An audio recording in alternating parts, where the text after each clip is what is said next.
آواز حق بلند کرنے کی کیا اخلاقیات ہوتی ہے؟ دیکھیے، بات یہ ہے کہ یہ ہر شخص کے لحاظ سے فیصلہ ہوتا ہے۔ آپ کون ہیں، آپ کی حیثیت کیا ہے؟ اب ایک آدمی دین کا عالم ہے، اس کی ذمہ داریوں کی نوعیت بالکل مختلف ہے۔ ایک عام آدمی کی ذمہ داریوں کی نوعیت اس سے بالکل الگ ہے۔ وہ بہت سی چیزوں کے بارے میں خاموشی اختیار کر سکتا ہے۔ ایک رہنما اس سے چھوٹی چھوٹی چیز کے بارے میں بھی سوال کیا جائے تو اس پر ذمہ داری عائد ہو جاتی ہے کہ وہ حق کی شہادت دے۔ تو اس کا معاملہ ایسا نہیں ہے کہ آپ کوئی اصولی بات کہہ سکیں، حالات دیکھنے پڑتے ہیں، ان کے لحاظ سے آپ کو بات کرنا ہوتی ہے۔ دین میں یہ چیز بھی لازم ہے کہ آپ حکمت کا لحاظ رکھیں گے ہر حال میں، لیکن جس شخص پہ ذمہ داری عائد ہوتی ہے اس کو تو بہرحال اپنی ذمہ داری کو ادا کرنا ہے۔ جب وہ فیصلہ کر لیتا ہے کہ یہ میری ذمہ داری ہے، یہ میرا فریضہ ہے، تو اس کو یہ دلیل نہیں دی جا سکتی کہ اس سے دوسروں پر کیا ہوگا۔ یہ فیصلہ اسی کو کرنا ہے، وہی سوچے گا، وہی غور کرے گا۔ اس کو تو توجہ آپ دلا سکتے ہیں کہ آپ نے اس پر غور کر لیا، اس کے نتائج آپ کے بچوں کے لیے کیا ہو سکتے ہیں، آپ کے خاندان والوں کے لیے کیا ہو سکتے ہیں۔ وہ کون شخص ہے کہ جس نے آج تک حق کی شہادت دی ہو اور اس کے نتیجے میں جیل چلا گیا ہو اور بیوی بچے بیچارے بھوکوں نہ مر رہے ہیں؟ یعنی آپ اپنی تاریخ پر نگاہ ڈال کے دیکھ لیں۔ سوال یہ ہے کہ جب مولانا سید ابواللہ صاحب مودودی کو جیل میں ڈال دیا گیا، جب ہمارے ہاں بہت سے اکابر کو پھانسی دے دی گئی، یا امام ابو حنیفہ کے ساتھ ظلم زیادتی کا ارتکاب کیا گیا، تو اس کے اثرات ان کے خاندان پر نہیں ہوئے ہوں گے، ان کے گھر والوں پر نہیں ہوئے ہوں گے۔ تو یہ فیصلہ تو آپ کو میرٹ پر کرنا ہوتا ہے کہ آپ کی ذمہ داری کیا بنتی ہے، اور یہ فیصلہ کرتے وقت البتہ آپ ہر لحاظ سے یہ دیکھیں کہ کیا یہ بات کہنی ناگزیر ہو گئی ہے، کیا یہ آپ کی اخلاقی ذمہ داری بن گئی ہے، کیا آپ کی پوزیشن اور آپ کے منصب کے لحاظ سے یہ تقاضا ہے اس کا۔ فیصلہ اس میرٹ پر ہونا چاہیے۔ اس سے دوسروں کو کیا خطرہ ہوگا؟ دوسروں کے لیے ہر وقت یہ چوائس موجود ہوتا ہے کہ وہ اظہار برات کریں اور الگ ہو جائیں، کیونکہ یہ تو آپ اصل میں یہ اصول بنا رہے ہیں کہ مجھے کوئی کام کرتے وقت صرف اپنا حوصلہ نہیں دیکھنا، بلکہ اپنے گرد و پیش کے لوگوں کا حوصلہ بھی دیکھنا ہے۔ تو پھر تو دنیا میں کسی حق کی شہادت بھی نہیں دی جا سکتی۔ ذرا دے کے دکھائیے۔ پیغمبر بھی نہیں دے سکتے، پیغمبر بھی نہیں دے سکتے، اس لیے کہ ان کے ساتھ پھر کیا ہو جائے گا۔ ان کو جو ذمہ داری دی جاتی ہے، اب پیغمبر کی ذمہ داری کو قرآن نے بیان کیا، یہ بیان کیا ہے کہ یہ مسئلہ پیش آ گیا ہے، آپ کو کہا گیا ہے کہ آپ نے اس رسم کا خاتمہ کرنا ہے۔ اب دیکھیں نا سورہ احزاب میں جی یہ ذمہ داری پیغمبروں پر جب ڈالی جاتی ہے، ان کا کام اس میں لیت و لال کرنا نہیں ہے۔ آپ کا کام یہ ہے کہ آپ کو جو چیز کہی گئی ہے آپ کر گزریے۔ جی اس کا مطلب یہ ہے کہ ذمہ داری کی نوعیت تبدیل ہو گئی نا۔ ایسا ہی معاملہ ایک عالم کا ہو سکتا ہے، یعنی آپ کو ایک حق معلوم ہے، دنیا اس حق کو قبول کرنے کے لیے تیار نہیں ہے، تو آپ اسس کریں گے نا۔ آپ جانتے ہیں کہ اس سے آپ کی جان کو خطرہ ہو سکتا ہے، آپ جانتے ہیں اس سے آپ کے اہل و عیال کو خطرہ ہو سکتا ہے، لیکن اس کی ایک اسسمنٹ کے بعد آپ اس نتیجے پر پہنچتے ہیں کہ یہ میری ذمہ داری ہے اور مجھے اس کو ادا کرنا ہے، تو بس آپ کا کام ہے، آپ اس کو ادا کریں گے۔ اب اس کے بعد جو دوسرے لوگ ہیں، آپ نے اپنی طرف سے سوچ لیا کہ یہ جو کچھ میں کرنے جا رہا ہوں اس سے میرے بچوں کو نقصان ہو سکتا ہے، میرے گھر والوں کو نقصان ہو سکتا ہے، یہ طے کرنا آپ کا کام۔ آپ کو توجہ بھی دلائی جا سکتی ہے، لیکن یہ فیصلہ آپ نے اس اصول پر نہیں کرنا۔ اس اصول پر کرنا ہے کہ کیا آپ کی ذمہ داری ہے یہ بات کہنا، دینی لحاظ سے، اخلاقی لحاظ سے، آپ کے منصب کے لحاظ سے یہ آپ کی ذمہ داری بن گئی ہے، اور آپ نے اسس کر لیا اس بات کو کہ اس کے کیا نتائج ہوں گے۔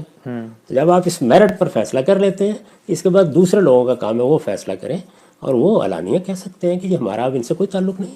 جی ہم سے اس میں جو پیغمبر کا اسوہ ہمارے سامنے ہے وہ یہ کہ اللہ تعالیٰ نے ایک مشکل کام کروانا ہے تو پھر پہلے اختیار دیا ہے ازواج مطہرات کو کہ اس میں سپورٹیو آپ نے رول ادا کرنا ہے، تو یہ اس کے لیے آپ کے اوپر ڈسپلن کرنا پڑے گا، نہیں کر سکتی تو پھر آپ کا اپنا رستہ۔ ہر جگہ یہی صورتحال ہے۔ آپ دیکھیں نا کہ آپ ساری دنیا کو سیدنا حسین کی عظیمت کی داستان سناتے ہیں، تو ان کے بارے میں کیا بتاتے ہیں؟ یہ کہ ہر موڑ پر جب انہوں نے محسوس کیا خطرہ ہے تو لوگوں سے کہا جانا چاہتا ہے چلا جائے، لیکن یہ فیصلہ تو انہیں کو کرنا تھا۔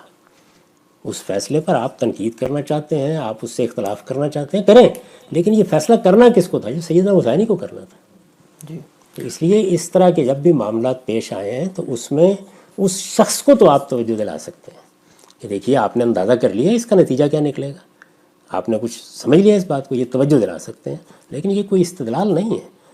یہ اسی کو دیکھنا ہے کیا اس کی ذمہ داری بن گئی ہے، یہ اس پر لازم ہے، کیا ایسا کرنا حکمت کا تقاضا ہے۔ یہ ساری چیزوں کو وہ سوچے گا، غور کرے گا۔ یہ بالکل ٹھیک ہے کہ حق کی شہادت اندھے بن کر نہیں دی جاتی، جی اس کی حکمت عملی بھی طے کرنا ہوتی ہے۔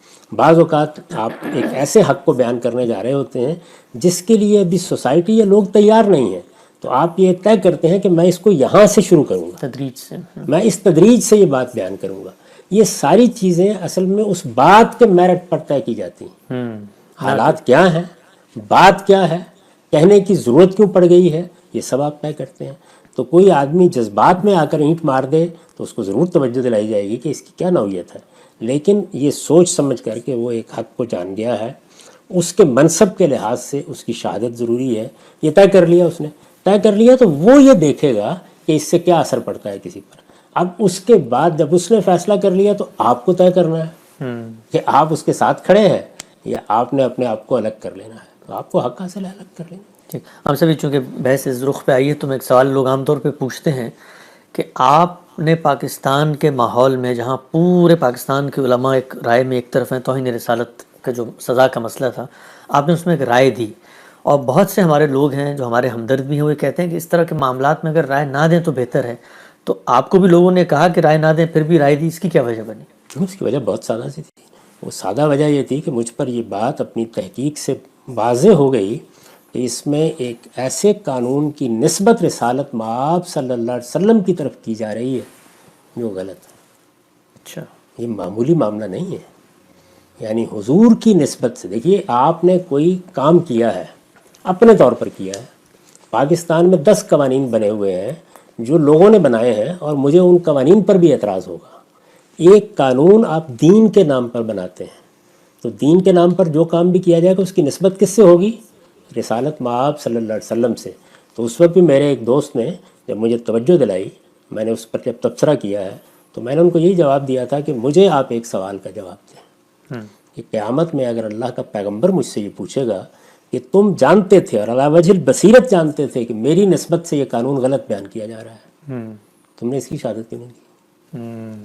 تو اس لیے دیکھیے وہ میرے منصب کا تقاضا ہے، لیکن کیا یہ ایک عام آدمی کو بھی ذمہ داری لینی چاہیے؟ نہیں، میں بھی تجویز نہیں کروں گا اس کو لینی چاہیے۔ تو اس لیے میں نے آپ کو توجہ دلائی کہ معاملہ کیا ہے، نوعیت معاملہ کیا ہے، کس شخص نے بات کرنی ہے، یہ ساری چیزیں مل کر فیصلہ کرتی ہیں۔ اور اس میں کیا نتائج صرف مجھے تک رہنے تھے، وہ میرے بچوں تک بھی پہنچنے تھے، وہ میرے گھر والوں تک بھی پہنچنے تھے۔ ان سب چیزوں کو اسیس کر لیا جاتا ہے، اس کے بعد اپنی ذمہ داری ادا کی جاتی ہے۔ جب ذمہ داری ادا کر دی جاتی ہے تو دوسروں کے لیے یہ پیغام ہوتا ہے کہ مجھے تو بہرحال یہ کام اپنی ذمہ داری پر کرنا ہے، اب آپ فیصلہ کر لیجیے کہ آپ کو کیا کرنا ہے۔